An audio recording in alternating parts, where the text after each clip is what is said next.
Thank you, Cassie. Hello, everyone.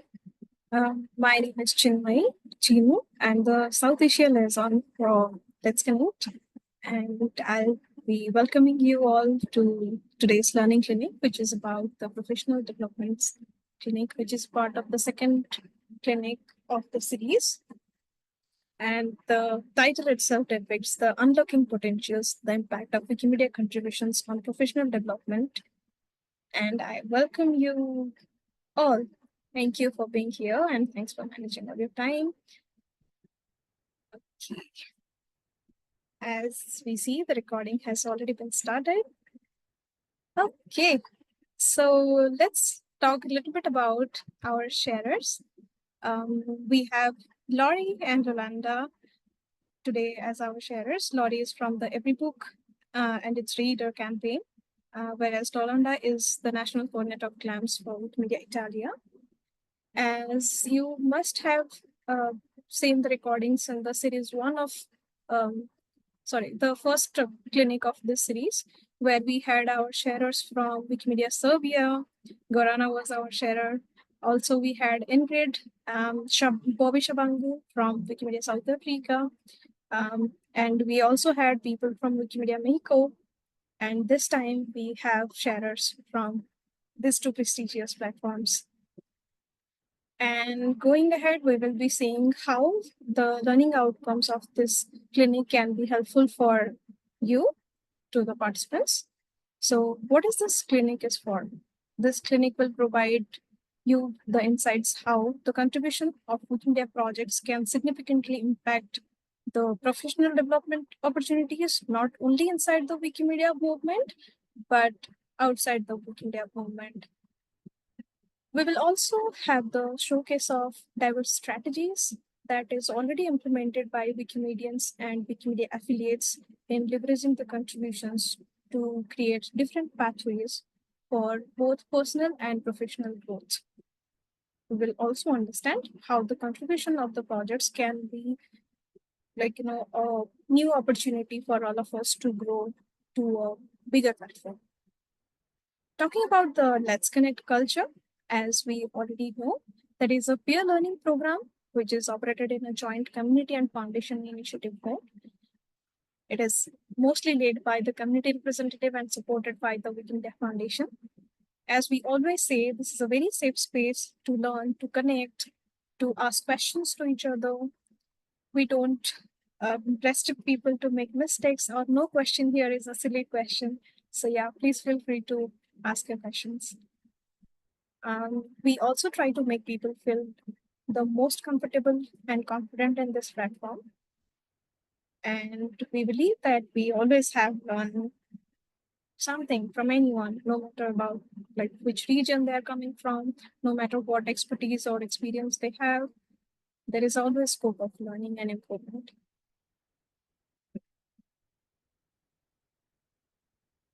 Okay, so as I said, why are we here today? We will learn the impact of Wikimedia contributions, how it can boost the professional growth. We will also explore the effective strategies of some external partnerships, and we will be hearing some of the practical skills based on the best practices of using the Wikimedia projects to enhance our development and the community partner. Okay, and we will have Giovanna and Shailesh from the community development team, along with our sharers in the room. And I would request Giovanna and Shailesh to briefly introduce themselves. Over to you, Giovanna. Thank you so much, Inu. It's so good to be here today. So good morning, good afternoon, good evening for everyone participating. As Chino was saying, this is the second clinic in this series on professional development. And I would do now an introduction, kind of similar to what I did in the first one. So I'm Giovanna Fontanelle. I am a program officer for the Cultural Heritage team here at the Wikimedia Foundation. And we first thought about these clinics as a way to talk about professional development in the movement, but also connected to cultural heritage, which is, the topic that our team works with. So you'll see that a lot today and also in the previous clinic that we had.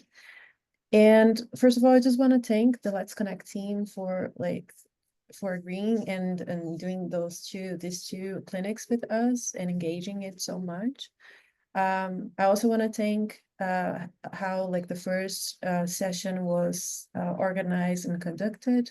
We had a similar structure to it. So those who are really interested in this topic, I invite you to watch the first clinic as well. As Gina was saying, we had Wikimedia Mexico, Wikimedia South Africa, and Serbia there as well, with Jose Hayes, Bobishan Nagu, Ingrid Thompson, and Gorana Godamik. And I want to thank today Iolanda and Laurie for being here, and especially also representing the Cultural Heritage field quite a lot. And before I give the mic to them, I want to also do an introduction about me and our team and what is the justification for this, right? So I'm going to share a little bit about myself. So I'm also kind of the product of professional development activity in this movement. I started to join the Wikimedia movement in an educational program in Brazil while I was finishing up my journalism course in my college. And later I became a Wikimedia resident in a lab and in a museum connected to the university as well. So my involvement, even though when I was just a volunteer, always had a connection to what I was doing in my professional life. Because this is and was what I like to do. And I was very lucky that my professional life and volunteer interest, they overlapped, and I could find myself in this place right now.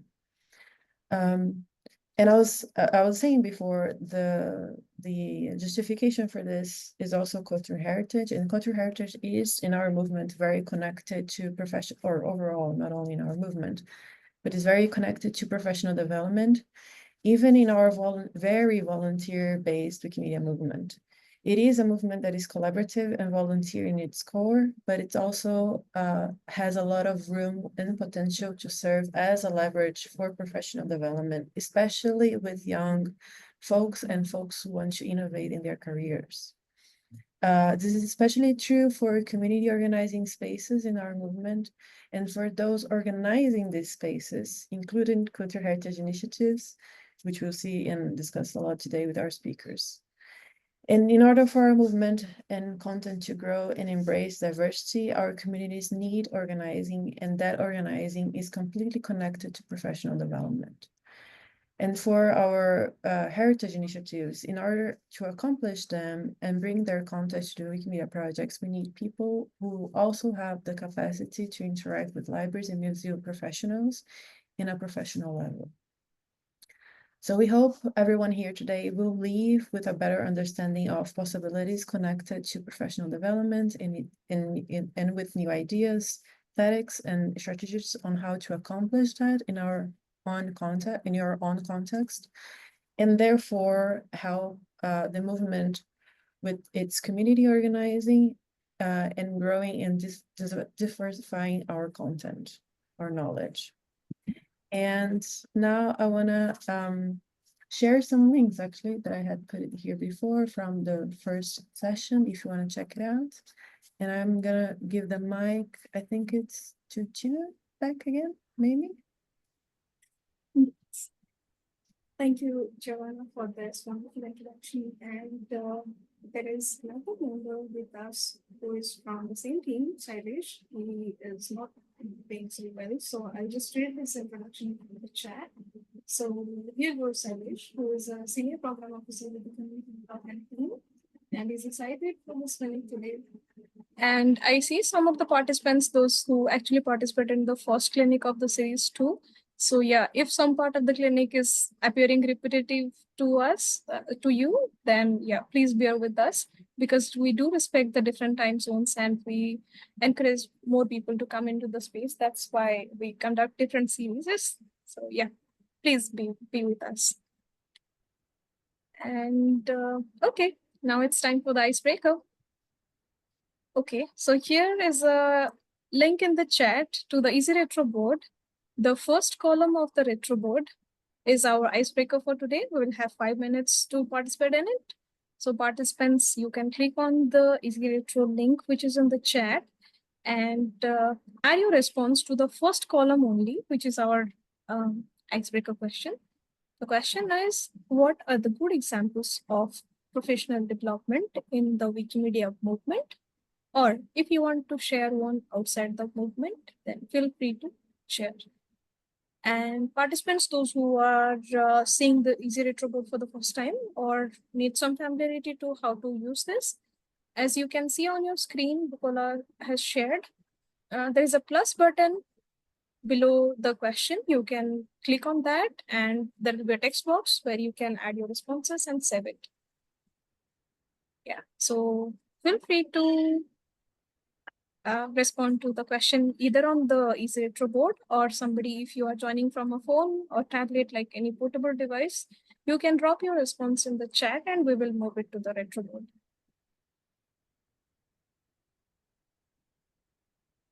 And if anyone would like to unmute themselves and share your response to this question, yeah, please feel free to work with that. So yeah, what are the good examples of professional development in the Wikimedia movement? Or if you want to share something outside the movement, feel free to share. Yes, Giovanna, thank you so much. The first column only, yes. The rest of the questions will be eventually used for the later sessions. I see responses coming in. Learn everything. Okay, learn everything about copyright and open licenses and apply it to Open GLAM, Open Science, Open Government. Oh, that is nice. Yes, indeed. That is one, like I myself learned about the copyrights and different types of categorization of it in the movement only. So yeah, I relate to this. Okay, next one is, I think it is in French. I'm so sorry, I'm not a good reader of this. Okay, the next one goes team collaboration. Yes. Yes. Also, if you like any of the existing answers on your screen, you can click the like button and upvote it if you don't want to add another card. Online community organizing. Yes. So familiarity with the online platforms. Having experience in networking.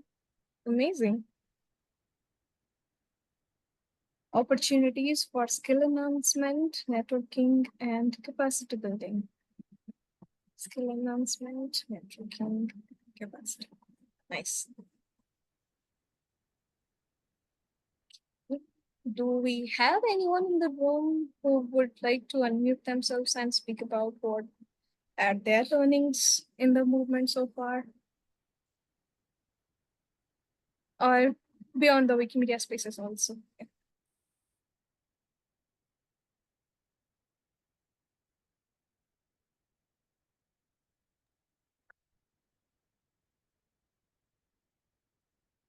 Okay, I see more responses. Opportunity to develop partnerships with institutions. We have a That's a hand raised, Chanu. Oh, sorry. Oh, yes, Abdul, please go ahead.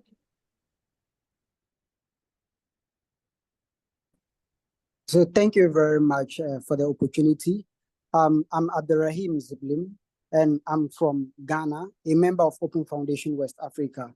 So I joined the Wikimedia Foundation in 2021, and from then till now, I've learned a lot of organizational skills, writing skills, and then even public speaking skills. Because on behalf of Open Foundation West Africa, I am a team leader, or would I say Wikimedia community leader in the northern part of Ghana, where I organize trainings for people each month on the wiki projects like Wikipedia, Wikidata, Wikimedia Commons, and other projects. So before joining the Wikimedia Foundation, the level of confidence I had in presentations and in public speaking, it has actually increased. And then I got all this development through the Wikimedia Foundation participation. And then that skills is not only utilized within the Wikimedia space, but also in my professional life. I make good use of that skills. So that's my part of the story. Thank you. Thank you so much, Abdul Rahim. This is indeed, like, I also agree that most of us, we kind of started speaking for ourselves, having people in the movement. Like, you might call it as an inspiration, you might call as an admiration or a learning, but yes, indeed, most of us like started talking and sharing our thoughts openly after coming into this movement. This is the beauty of this openness. I like it. Thank you so much for sharing this. And we have some more responses in the retro board. Improving writing skills, indeed. It's like more wikified template, as we call it. A place to experiment and develop digital literacy. Absolutely. Okay, then the Wikimedia Foundation Fellowship build expertise in research, technical development, community organizing, which improve engagement in the Wikiverse. That is true. Okay, thank you everyone for participating in the icebreaker. This was just to do an energy check, and as we all see, there is a good energy in the room today. And I hope that we will carry it out for the next 75, 80 minutes. And yeah, I'll pass the mic to our first sharer. Laurie? No, no. I'm so sorry. Looking at one screen is difficult. I'm so sorry. Yes. So I over will to be you, Laurie. starting. Pleasure to meet you all. Iolanda Pensa. I will be sharing my slide. Just give me a few moments to do it. Okay, condividi. And here it is. So thank you very much for this invitation. It is very special to having the opportunity also to talk about a bit our experiences in the Wikimedia movement and also the connection with the professional life. Can you see my slide? Everything okay? Yes, works. All is good.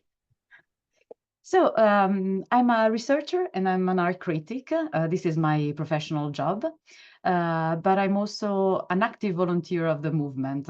I've been joining the movement in 2006, and at the moment I'm a national coordinator for GLAMs for Wikimedia Italy. I've been former chair of Wikimedia Italy, organizer of Wikimania as in Olario, and involved in many other projects. What I like about my job and also the combination between my job and my volunteer work is definitely the opportunity to read about the world, traveling around the world, also learning more by also editing Wikipedia and working on content. My main research has been on the Dakar Biennale of Contemporary African Art that I've been following since '98.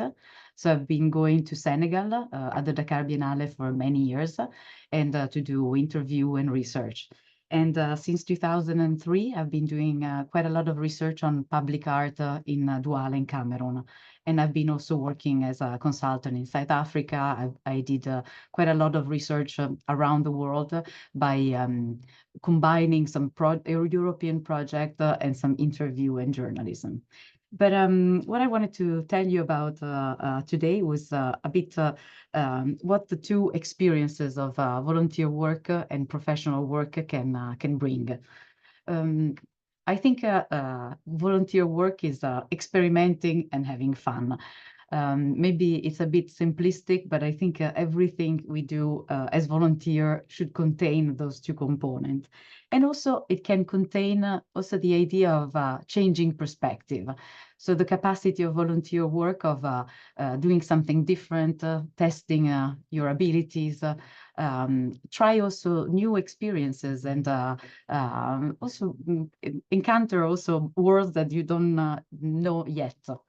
While I always thought that work should have been something related to changing the world. This at least was my vision when I was a child, and I sincerely think it is too. Even if throughout time I discovered that more than changing the world, we try to change it, and but still, I think the effort deserves some attention.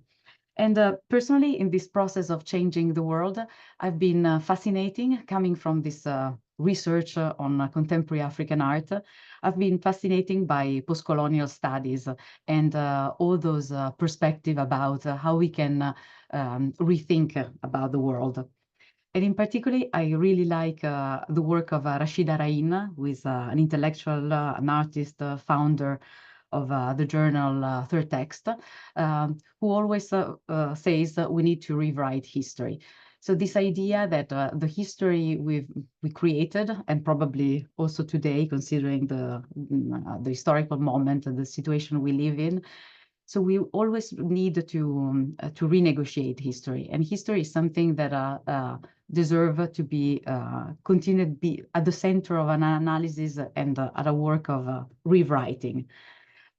Also, I really like another guiding sentence is the work of the Shuttleworth Foundation, which is a foundation in South Africa that has been doing a pioneer work in using open licenses and also involving their grantees, so the project that they've been funding, involving their grantees in using open licenses as well. And the reason why they do it, they say, is because it increased the impact, reach, and scale of the ideas we invest in. And I think it's a beautiful sentence, this idea that once you work with open licenses, with open tool, collaborative tool, you can really go beyond what you're working on. So what happened in my experience was in 2006, I joined Wikipedia. I started editing Wikipedia. And the very first thing that I started modifying on Wikipedia was the discussion about African art. And I said, well, but this is not really a very good article. We should make it better. And then I started adding some content on the project art, saying, but we should really look at better at the geography of the world, because a lot of things were lacking. And I think looking at it so many years later, so when I was preparing this presentation, I was quite surprised about how strong I was at the time. And I think I'm still very strong about those topics and how we should really invest our energy in the geography of information, in making really information connected and opening up with the effort of everyone. And in 2006, the first thing that I did was actually a professional contribution. So I started as a volunteer on Wikipedia, but at the time I was working for an issue of a magazine. I was curating an issue of the magazine Africa Mediterraneo. And the issue, this magazine was about the historiography of contemporary African art. So how we can tell the story of contemporary African art. And for this issue, I invited curators, art critic, experts that I knew that they were working on the topic of contemporary African art to edit the article in Italian of Wikipedia by improving the bibliography and the references. And all those references were published on the journal, on this publication. So they released them, of course, with open licenses, and we printed out when the issue was published. So it's funny because the real first thing that I did was, on one side, working on Wikipedia, try to engage colleagues, and then try to bring this Wikipedia experiment, because at the time for me was really brand new, into something that I was already working on. This was part of my paid job as a researcher. Then I started getting obsessed about the historiography of contemporary African art. So I made a map of all the exhibition that I could find between 1960 until 2005, and all the artists that attended those exhibitions to try to find pattern and study it. As you can see, at the time, Wikidata was not there yet, so there was something really missing. But all those names of artists become a sort of pattern. And I also, it was published in a poetry festival. So it was a strange effort, a strange exercise.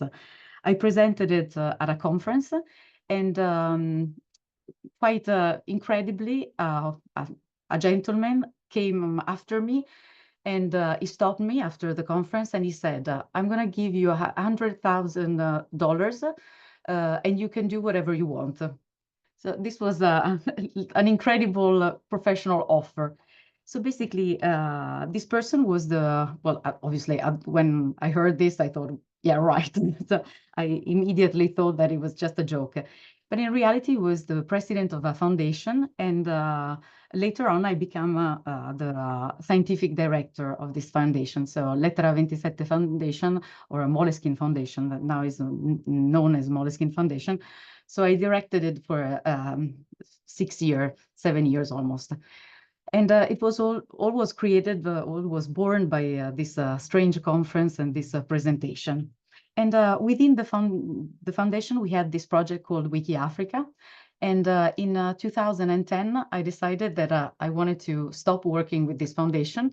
So I created a project to produce 30,000 articles or 30,000 contributions. There were also images about Africa or coming from institution in Africa. So we developed this Share Your Knowledge project that indeed reached 30,000 contributions. And it was made possible because we engage a lot of cultural institutions. So more than 100 cultural institutions provided data. And we created this sort of step-by-step procedure to engage them called Share Your Knowledge. And it was really based on the idea that institutions would open their content with Creative Commons licenses and then uploading content and making available their content for upload.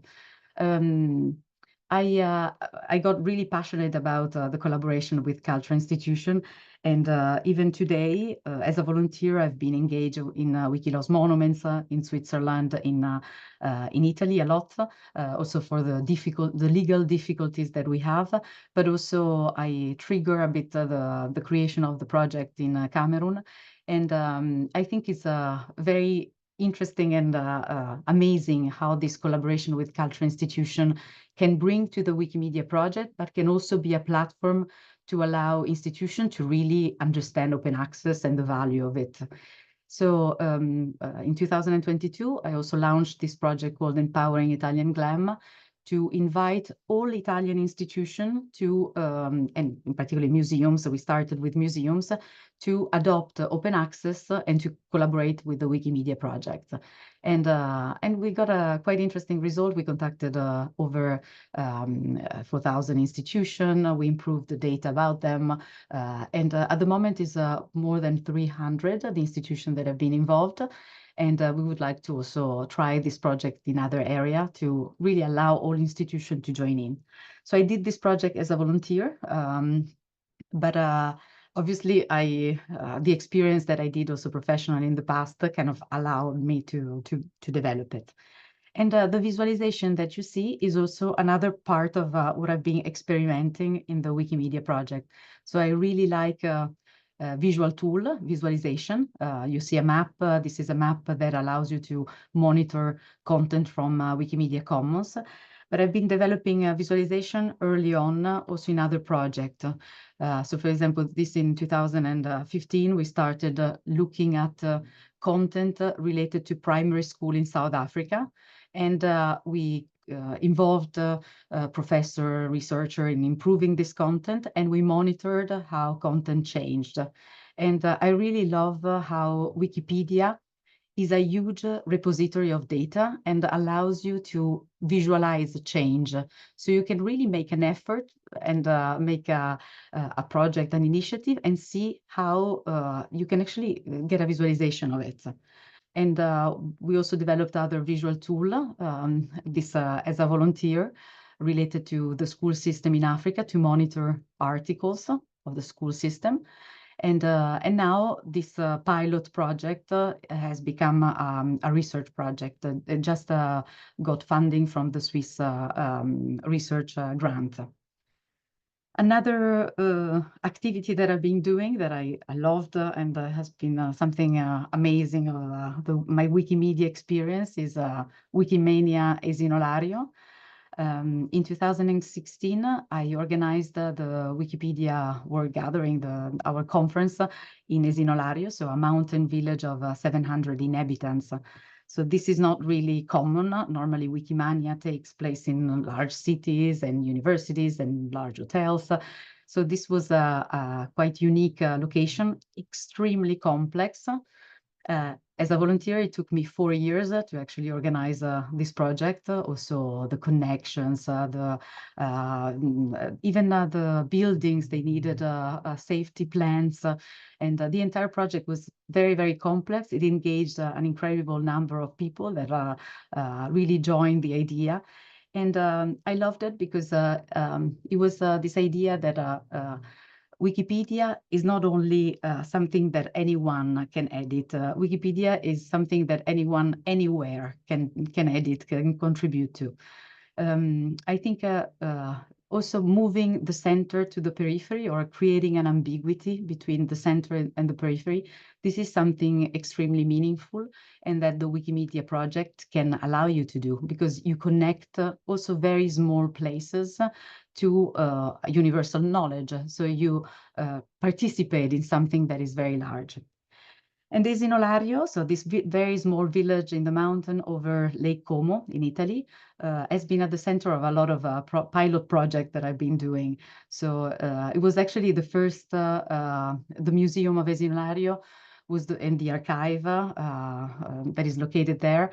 Were the first thing that I uploaded on Wikimedia Commons. We started using open licenses in 2006, even if at the time, Wikipedia didn't have Creative Commons licenses. So we started doing it because it was easier.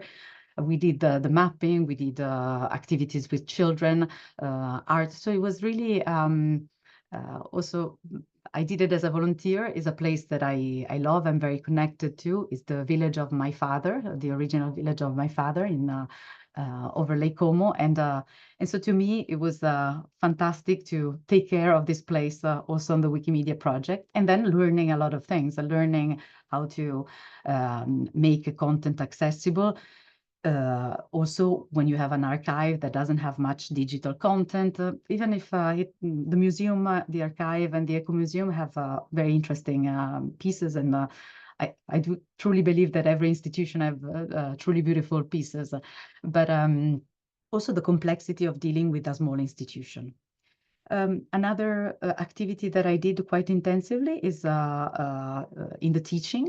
I've been teaching art economy from 2007. Also, I did courses of cultural heritage management and digital heritage management.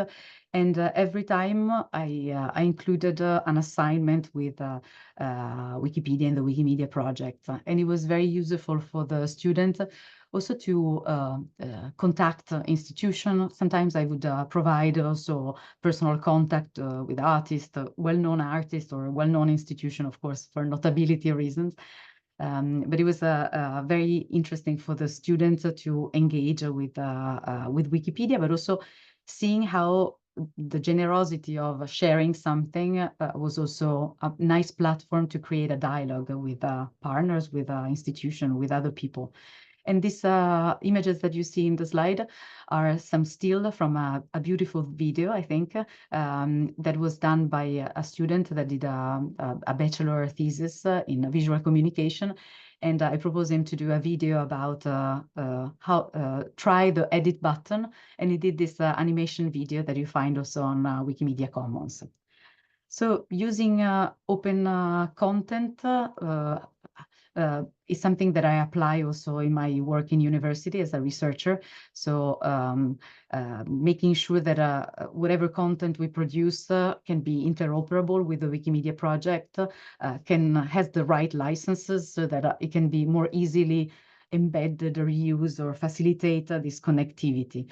And I did it with research in public art in Africa, and all the images, all the content. Well, I think about public art in Douala on Wikimedia Commons, and also on Wikipedia, you can find an incredible amount of content.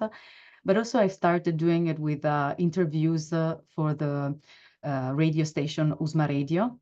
And so what I do interviews with this radio station of the University of San Marino, and then I make all this content available in CC BY SA, and I also upload it on the Wikimedia project. So it's research material, often is interviews that I do to get memory of some of the projects. So it's more about documentation, it's not really inquiries that have issues of sensitivity or privacy.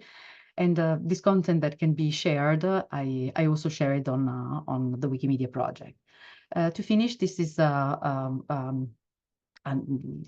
last project is going to end this year about open science for art, design, and music. The project is on Meta, and it has guidelines with of course, include this element of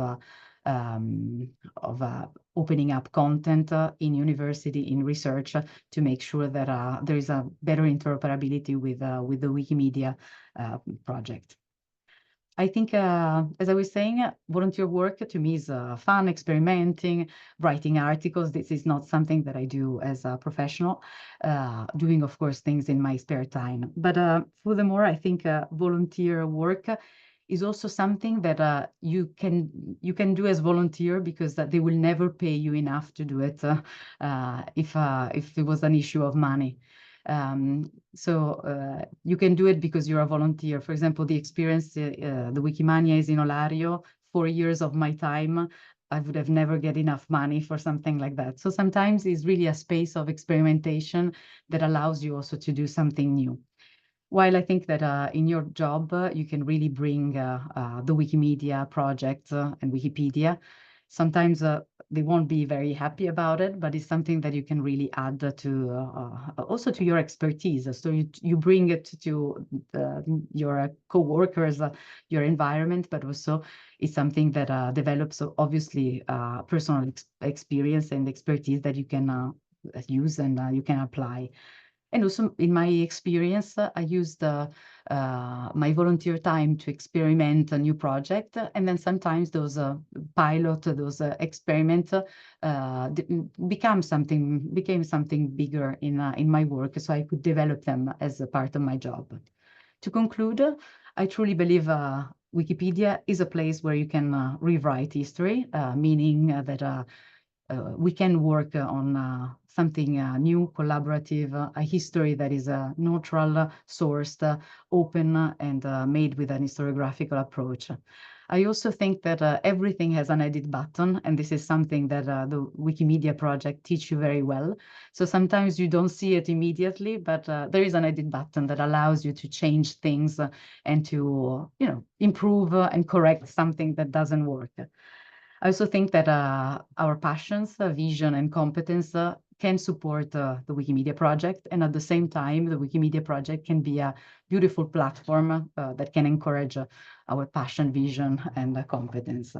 But I strongly suggest you to write a clear and complete declaration of conflict of interest to make sure that every project is nicely explained, where the funding are. So this is something that I also learn that is very useful to make sure that everything is transparent and clear, and everybody can find what you're doing, why, and who financed it. Are you getting money out of it? For what? In a clear and transparent way. Thank you very much. Thank you so much, Iolanda. This work is really vast, and I mean, hats off to you for pulling it off. This is why we always say that this movement can bring you a lot more inspirations, and you are one such example. We are feeling so glad to have you here. Thank you so much for the detailed presentation. And for participants, you can have access to all these presentations through the link that we have already shared in the chat and also on the Etherpad. Now we will hear to our next sharer, Laurie. Over to you. Great, thank you, Yolanda. That was amazing. And so now I feel it's hard following such an impressive, amazing amount of work. But I'm going to center what I'm talking about to my experience as a librarian. And I just want to start by saying that I work at Oregon State University. I'm an academic librarian, and that means, well, my title is Instruction and Digital Initiatives Librarian. So I really focus on the education of students and faculty in relation to information literacy. And at my university, I am a practicing librarian, but something that's unique among research librarians in the US is that many of us are tenure or on the tenure track. And so we are professors. And the reason I bring that up is when you're on this tenure track, you have a certain percentage of your job that's service and a certain percentage that is scholarship. So 15% of my job is scholarship and 15% is service. And the reason I'm telling you that is because that is where I fit a lot of my Wikipedia work into my day-to-day job. And so next slide, please. So what happened for me is that in 2019, I started thinking more about Wikipedia because of something that my son had, well, he'd taken an interest in Wikipedia in the third grade, so he's about 8 or 9. And they were using Wikipedia in the classroom. So knowing that a lot of people use Wikipedia, I was not an editor of Wikipedia at the time, but I decided I would teach a class on Wikipedia because my university does have a kind of an experimental track for faculty to teach classes to small groups of students. And so I thought, well, I want to learn about Wikipedia.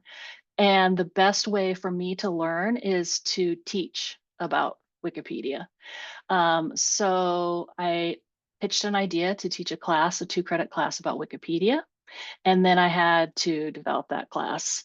So what I want to say about professional development before I get into the nitty-gritty of what I've done since that class is that for me, professional development can be summarized by this great quote I found on the Buffalo State University HR website. It must be something that stretches people, pushes them out of their comfort zones, and requires them to think and act differently. What I like about this is all of my Wikimedia work has really pushed me out of my librarian bubble and also out of my higher education university bubble. And so I'm constantly doing new things, meeting new people, and thinking new ideas as a result of my work with Wikimedia, which then brings back new ideas for the library itself and for the university. Next slide. So as I said, I started this journey in 2019. Just a quick overview that I've done a few things since 2019. And again, I fit most of this work into my service and into my scholarship, although sometimes it does bleed over into my regular job, and I'll talk about that. And by regular, I mean my primary duties. And so this is just a quick rundown of the things, but if you go to the next slide, I'll start with the classes. So what I'm going to do is just go through maybe 5 main things and the takeaways I got from them in the hopes that you may get some ideas from the work that I've done. So as I said, I created this class. If you've ever created a 4-credit class, planning the curriculum takes a lot of time. So that was a little bit stressful. But once I was done creating the curriculum, I did teach it. It was a 10-week class for 2 hours a week. And then I followed up by asking another librarian to teach it with me the next year, a newer librarian, because I thought she would enjoy it. And so she joined me. And so I have taught this class 4 times. Each class has had between 12 and 14 students. So these experimental classes are very small. And we go through different aspects of Wikipedia. So really opening the eyes of students to what Wikipedia is, and that it's a vast ecosystem of editors. It has bias. There's information equity to consider. There's location on the globe of editors. So we talk about all the things of Wikipedia. Each week is broken down into a different activity or a different area of thinking. So we did write an article recently in 2022 and published it about the class. So it's simply an article about the class, how we developed it, what we cover every week, and the readings that we've done. Just so that we could share that with other librarians, particularly in the US. But then we were surprised when it got a top 20 article for 2022 from the Library Instruction Roundtable at the American Library Association. So if you're, I don't know how many librarians are here from the US. I don't think I saw any. But in the United States, our American Library Association is huge. And I have been to many of the conferences, annual conferences for the American Library Association. And every year it's between 15 and 20,000 librarians come together for this conference. And as a result, we can only have it in a few cities in the US, only a few are capable of hosting such a large group. But I've also given poster presentations about the class. So in the most recent edition of the class, we had students, they choose whatever article they want to create or substantially edit. Of course, Diana, the co-instructor, and I, we work with them to help them identify something either in their major or something that really interests them that they would like to edit. And these are two of the articles that students created or edited in our last class. And I'm bringing these two articles up because they tie in later with what I'm going to discuss about Every Book Its Reader.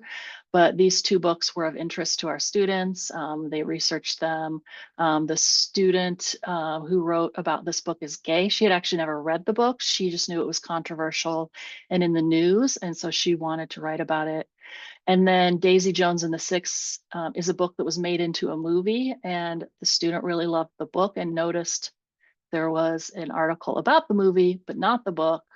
And so she was excited to write an article about the book. And so in our little short class, both students read those books because the student who wrote about Daisy Jones and the Six, she decided she needed to reread it so she could compare the movie with the book.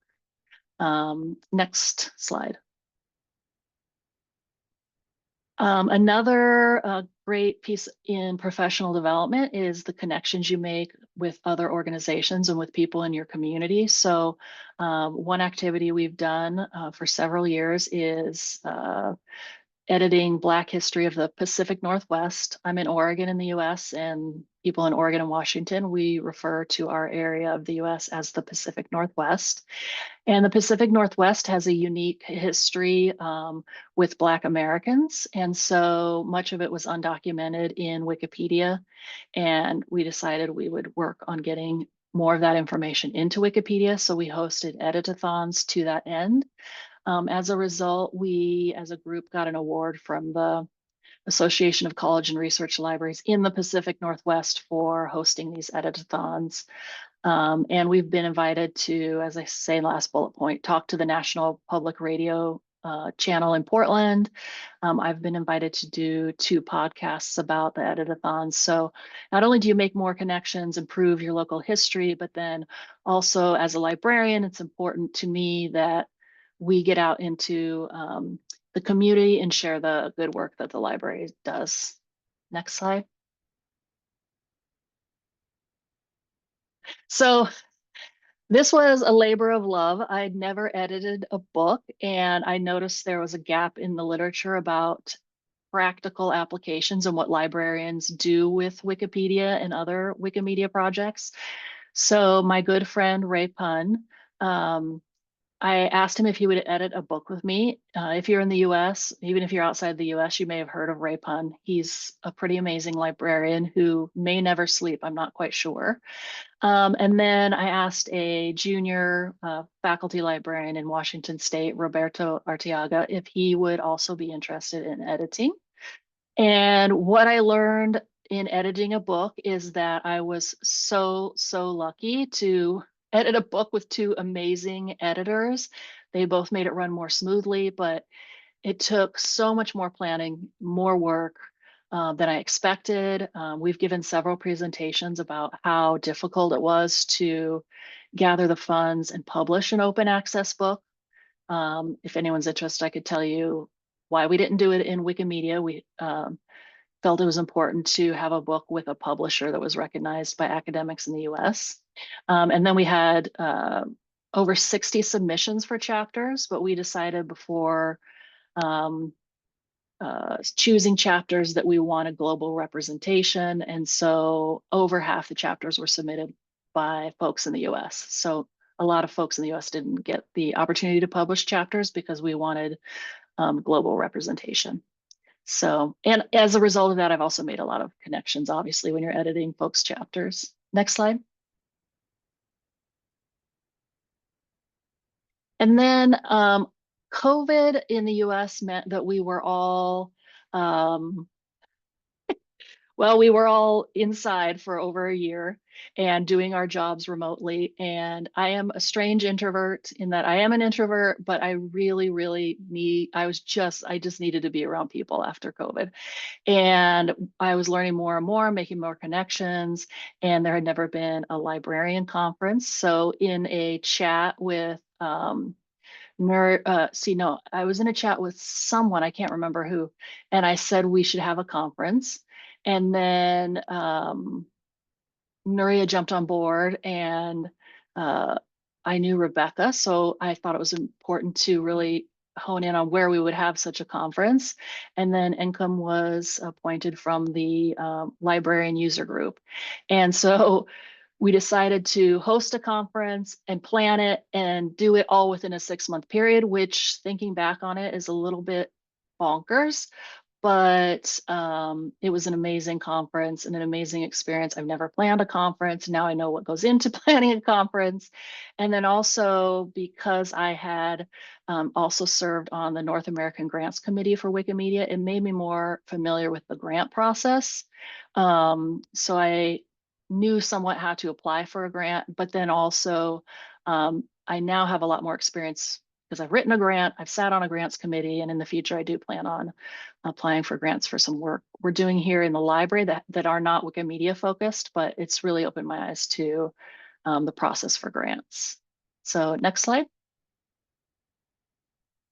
And then the last thing that I want to chat about is something that everyone can be involved with and that I'm very excited about.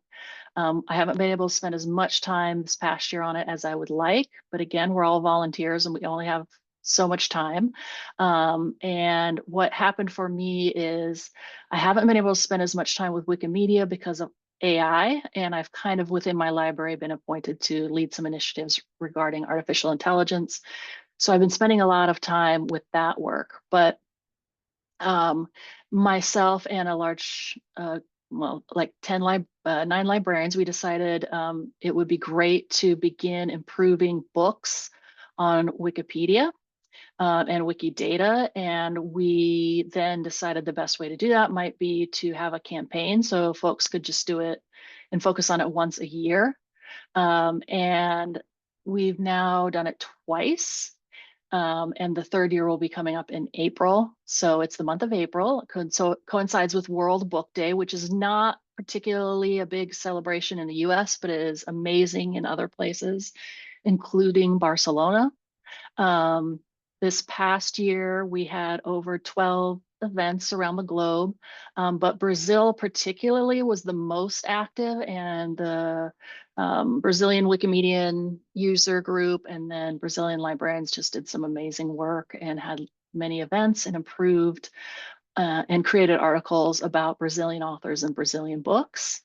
And I've already started some planning for April in Oregon for Every Book Its Reader, but anyone can get involved. It's time to just really improve articles about books and about authors. And one of the things I really like about the campaign is that at least in the US. So I should qualify that. I've also learned a lot about book culture in other countries as a result of doing this campaign. And by that, I mean, in the US, there's a very, very robust culture of book reviews. So major newspapers, library, magazines contain many, many book reviews. And just by having these book reviews makes it quite easy to put a book on Wikipedia, because you can cite these sources in these book reviews. And so I've learned that's not the case necessarily in other countries, which I find fascinating. But it's a really great program to be involved with. So please take a look at our website. And next. And that's what I have. And I have been writing quite a bit about Wikipedia as I try to spread the love and interest for librarians in Wikipedia, because I really think nothing could be better aligned with the work that librarians do in terms of making information open and available to everyone. So I was asked by LibTech Insights, which is a American Library Association publication, well, it's an online blog, to write about Wikipedia. So I've recently edited and written 2 articles about Wikipedia work as well. So that's what I have.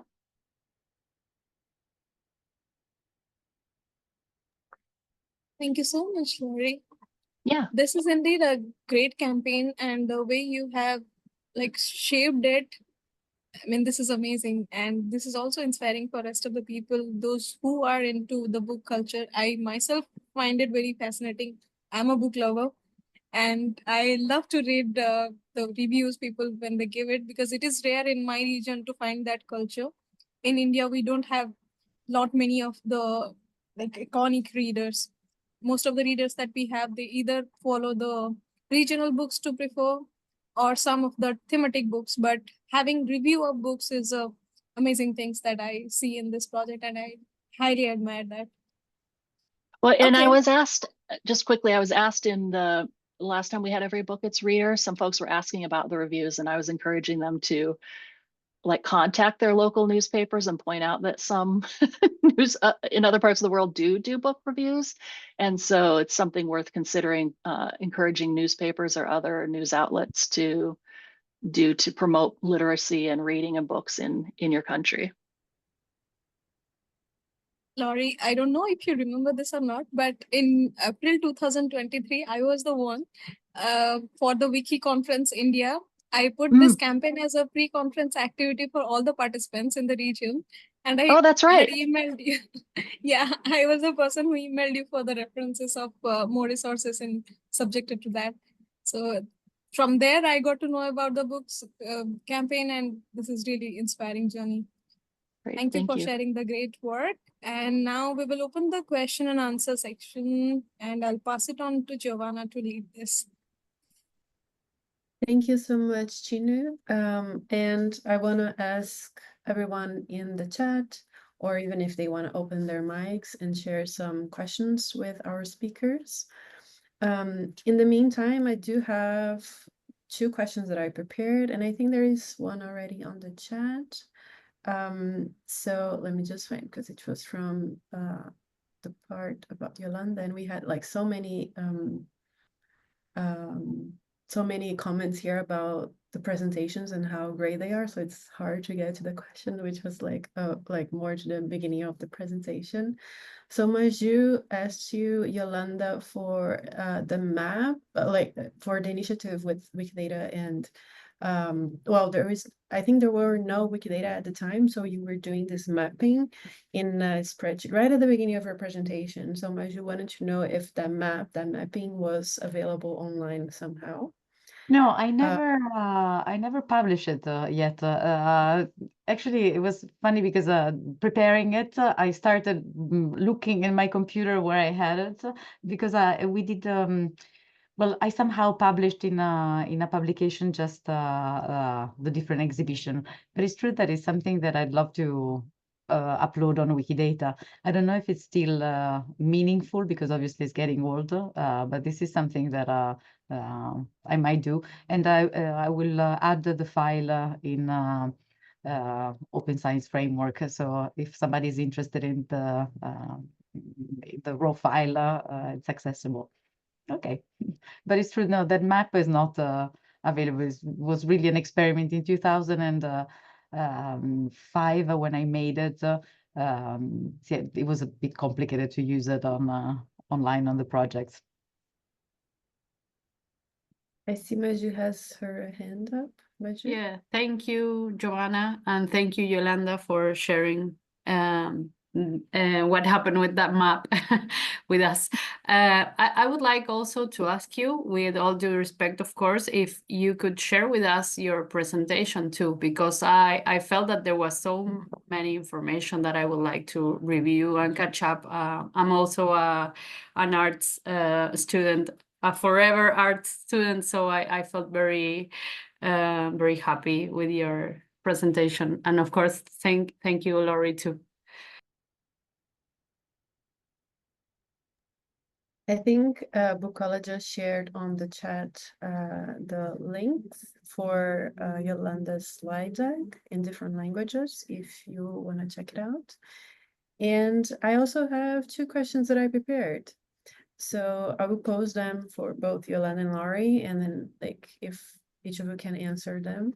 So first for Yolanda, I was hoping to hear a little bit more about the training that you are offering for like both, as I understand, cultural heritage folks and volunteers, this certificate training. And as you have like volunteers and professionals there, I was wondering if you could not only talk about it, but also tell us a little bit how to interact with both worlds in a way, like how do you interact with volunteers and professionals, and what are like the expectations, engagements, and different results between the both groups in this training and this certificate that you are offering. And for Laurie, I wanted to ask you if you have been, as you have been using the Wikimedia projects for several years with your students, and I know that you mentioned that maybe there is like a pause going on, but I was wondering if you have had experiences of students using their experience with Wikipedia or Wikimedia in general to help them directly in their professional development somehow, like outside of the classroom and like some activity. Also, something that I was wondering is like, how old are they usually? And if this question even makes sense in their case. So I wanted to hear more about that. So maybe first Yolanda and then Laurie. Yes, you're referring to this project that we launched with Wikimedia Italy in 2024. So we actually finalized it. It took a long time. So it was actually an idea that since 2013, we started proposing it, this idea of certifying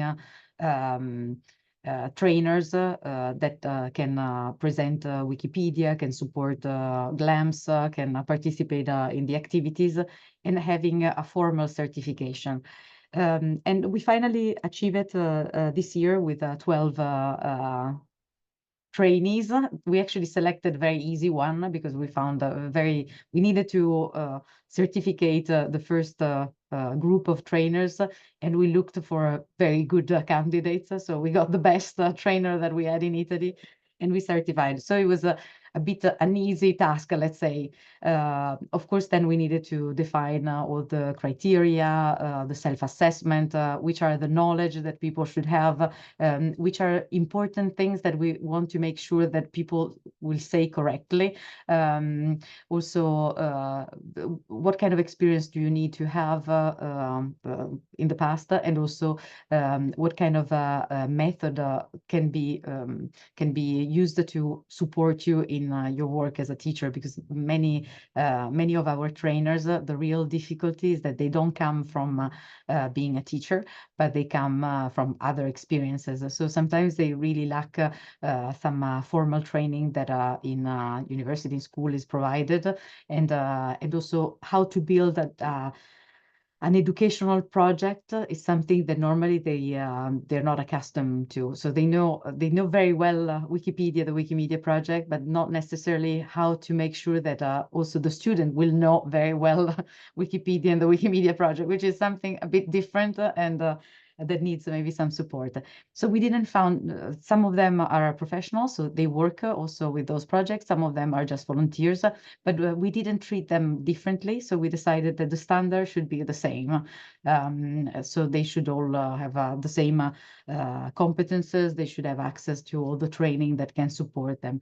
So my experience is that is actually something nice about the project, because it allows really people to live the experience as they like.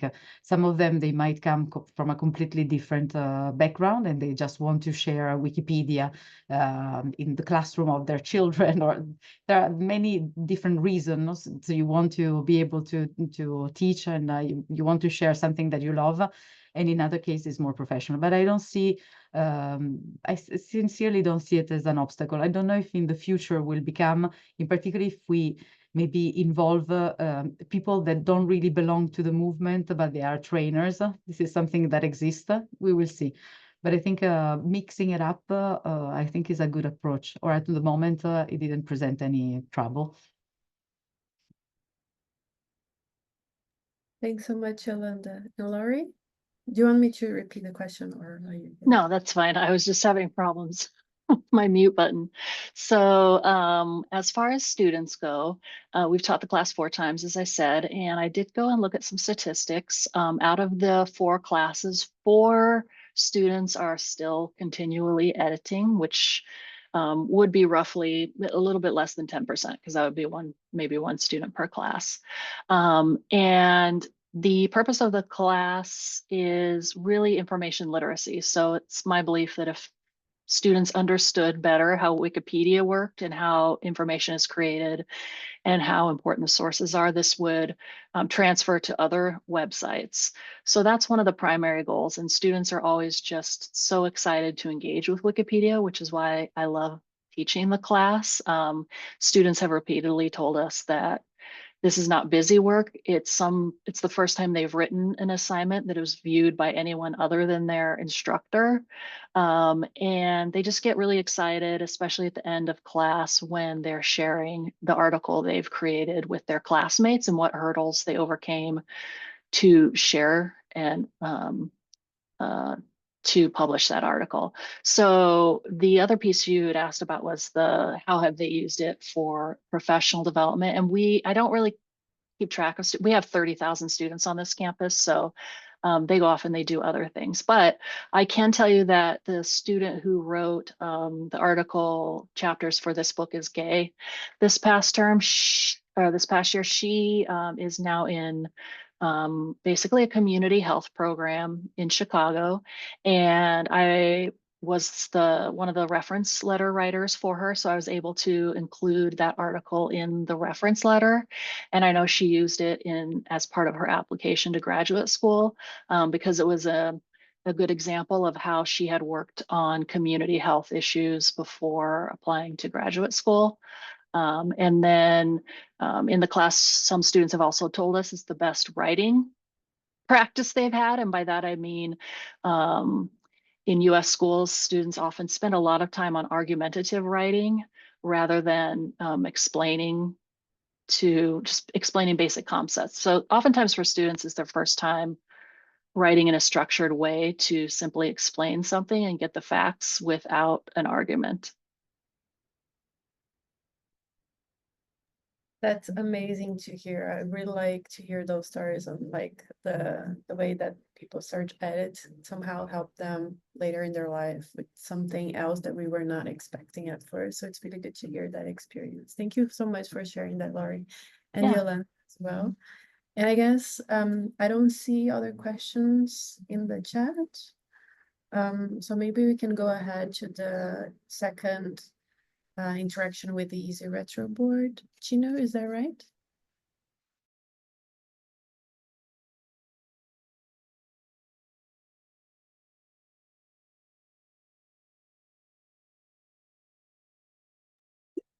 Yes, that is right.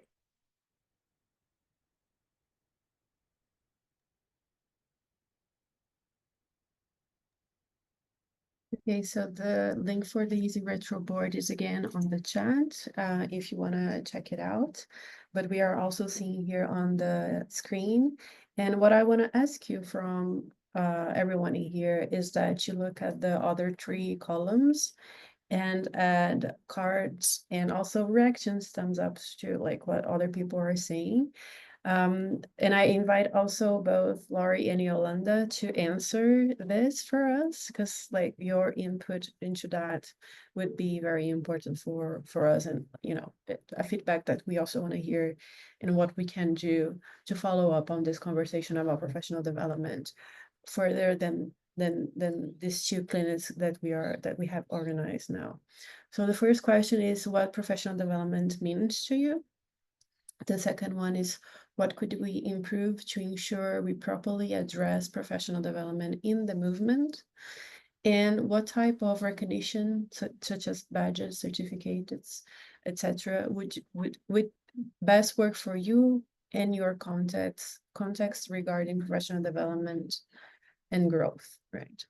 So this is like, those 3 questions are very important for us so that we can hear a little bit more from you and what you are thinking about this. And if you want to like react or even leave comments on different cards, that would be very nice for us. And maybe I can also, once Yolanda and Laurie, you share, I would also love to hear from you, like what you answered, especially for the second one, what professional development means to you. Like on the, not only there on the Easy Retro board, but for us here on the call.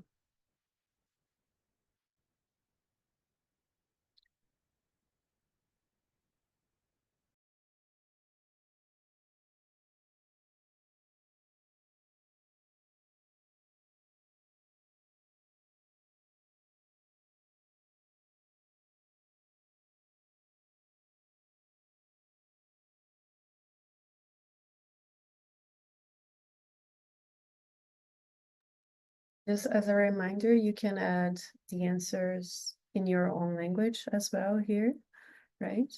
And that will be no problem.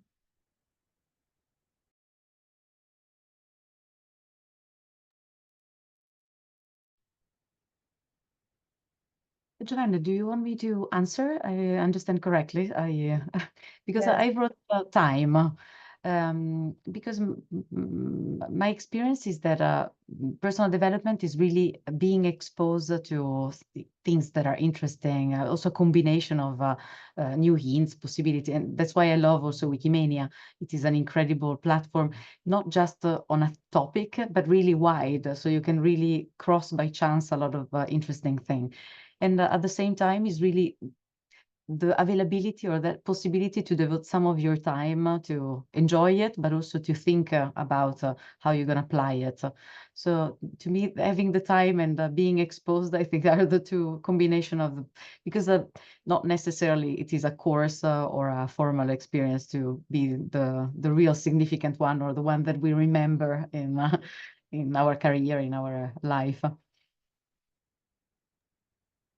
That's very interesting to hear, because I think when we were talking about professional development this way, we are often thinking about like very structured ways of, you know, working with it. So like courses, etc. So it's good to think that way, that we have like other ways of thinking about this, right, in our movement and in our experience as well. Yeah, it's the formal that is not necessarily they are the same, no? What does it truly mean? Professional development is how you grow and how you learn more. But then obviously the all the initiative that you're signing, so the certificates, formalizing skills, in particular in our context, in which is based in informal skills, I think is very, very useful, and definitely increasing this in the Wikimedia movement, just to end the answer, is something that very valuable. Yeah, I think this was one of the reasons why we wanted to do this clinic, because it got to us how important it is to invest more in making sure that our volunteers or organizers have the skills and how to demonstrate that they have the skills to organizations, institutions, and other like spaces that they want to use this knowledge, these skills that they are learning, right? So that's one of the reasons. And Laurie, I wanted to invite you. Maybe you want to answer that out loud too. I see that you have your mic open. Yeah, I put that professional development for me is stretching my skills and then thinking ideas and thoughts that I haven't thought before that I then bring back to my role as a librarian. And so a quick example of that is just here in this moment, this retro board, like, or easy retro. So we were using Jamboard in the library with Google products, and then they canceled it recently. I was like, oh no, what am I going to do now? And now I see easy retro.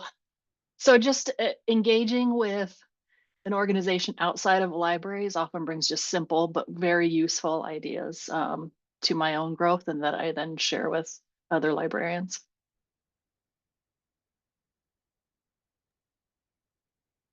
Cassie?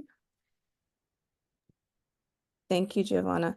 And thank you, Yolanda and Laurie, for your comments on what is professional development. I just want to speak as maybe a newcomer, even though I'm like 4 years in technically into this movement, but I still consider myself a newbie because I didn't know about literally what happens behind a Wikipedia article until I started as an intern at the Wikimedia Foundation. And so when I think of now being immersed in community with Wikimedians from all over the world and the skills that I hear from them every day that they do because they want to, I think it's can be complex on the idea of like what is professional development for a volunteer versus someone who is working for a chapter that is getting funded to do XYZ for their whatever mission or purpose they want to do.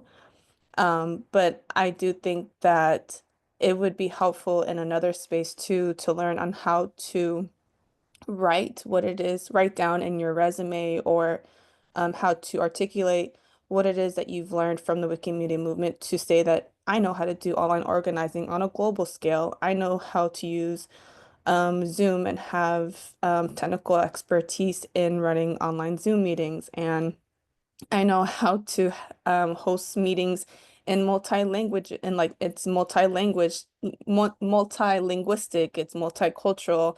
And I think a lot of times those are skills that are not heard enough across spaces. I mean, and I'm also speaking as an American woman when I think about the skills I put on my resume. And so when I look at Wikimedians and what they've done, whether it's a campaign project or an editathon, those are all things that a lot of times can only be accessed in higher education. And for it to be accessibly free and you choose to organize that in this space, I think it's more of a comment that I'm saying here. So it's not a question or to answer anything, but I do think it's beautiful to see that what we learn here is definitely applicable in almost all spaces outside the Wikimedia space. Um, and definitely so I think I would definitely want to know how it is that we could teach each other how to articulate the skills that we've learned from Wikimedia Spaces to external partners and spaces maybe we want to also volunteer at or work at. So I just wanted to say that.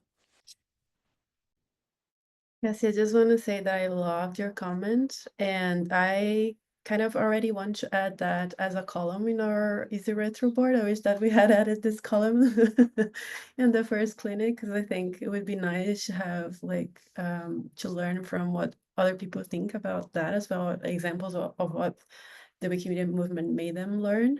So I think I might just add it, like if people want to, maybe add that to like as an like answers to that column. I just added to our user retro board, kind of like on the go here. I'm sorry for this, but it's just that such a great suggestion.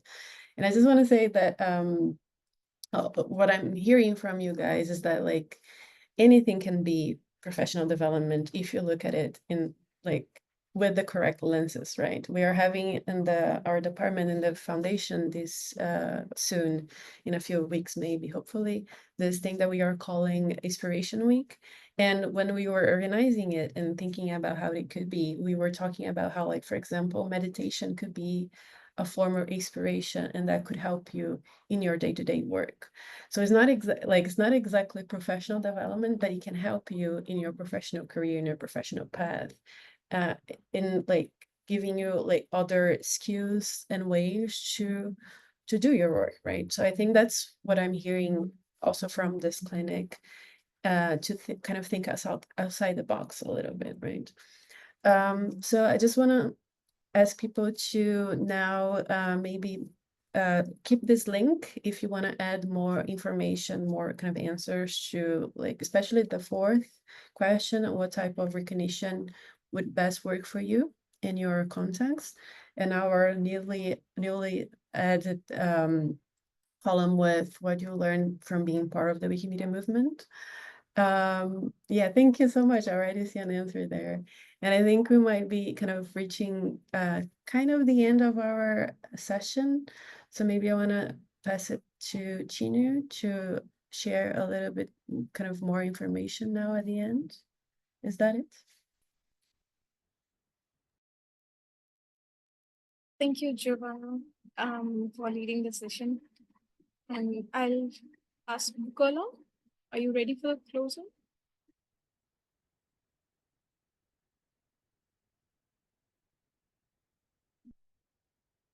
Bukola, we can see your screen. Sorry, having some technical ish, but yeah. Okay, I'll paste Um, the link in the chat. You please lead the closing. Yeah. okay. Thank you so much. It's so good to hear from all of our sharers and their experts in their various fields. As you can see from all of the presentation they've shared today, I'm so inspired by Iolanda's work and also by Laurie's work, even while still learning in the process. So this is also part of the professional development that's we had shared today. And today I'm taking some very wise words from Iolanda. And one of it is everything has a button. And that takes us to the final parts of this clinic where we get to hear your feedback. And would like you to click on the button for the Mentimeter, which Chinu has dropped in the chats. So would like to hear from you what you think about this clinic. Do you want more of such clinic? And just let us know how you feel about this clinic, because this would really help us improve on our planning and also help us bring more interesting topics and clinics your way. And with that, I would like to close out on today's clinic. Thank you all so much for joining. It has really been an insightful one.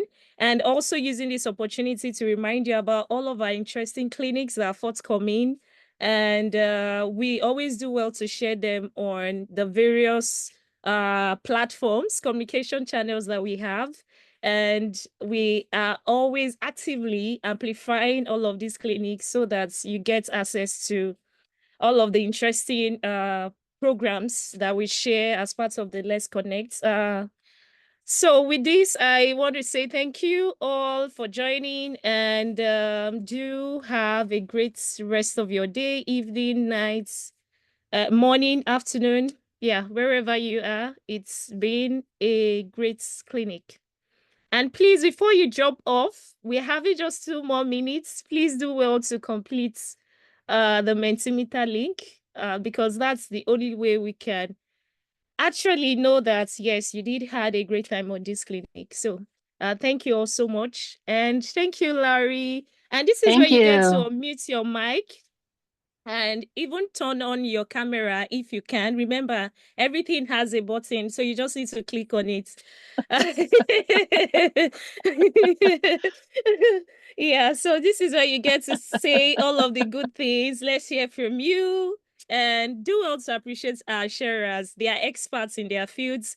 And a word of thank you. We hope to see more of your sharing on our clinics. Would really go a long way to keep less connects, please. Thanks, Okay. Nicola. Yeah. Thank you, Thank you, Giovanna. Yolanda. Thank you, Giovanna. Thank you, Laurie. Laurie. It was Thank really you. good. Thank you. Thank you. Thank you. Thank you, thank you, thank you. Thank you all. Thank you. Gracias. Gracias. Merci beaucoup. Obrigada. And how do